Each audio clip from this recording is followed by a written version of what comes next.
బాలికపై గ్యాంగ్ రేప్కు పాల్పడిన 4 నిందితులను అరెస్ట్ చేశామని కృష్ణా జిల్లా మచిలీపట్నం డీఎస్పీ అబ్దుల్ షుబాన్ తెలిపారు.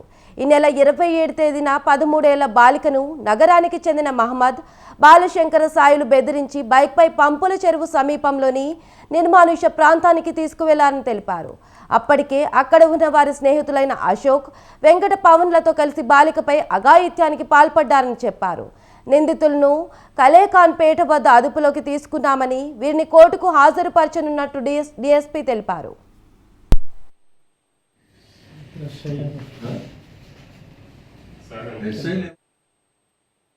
బాలికను ఆపి ఆమెని బెదిరించి మోటార్ సైకిల్పై బలవంతంగా తీసుకొని వెళ్ళి పంపుల చెరువు వెనుక వాటర్ హౌస్ దగ్గర ఆ ప్రదేశం వద్దకు తీసుకుని వెళ్ళి అక్కడే వారి స్నేహితులైన అశోక్ మరియు వెంకట పవన్ అను వాళ్ళు కూడా అక్కడ ఉన్నారు.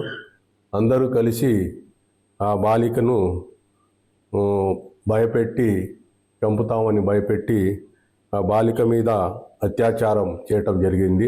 ఆ బాలిక యొక్క తల్లి ఇనుకుదురు పోలీస్ స్టేషన్లో రిపోర్ట్ ఇవ్వటం జరిగింది.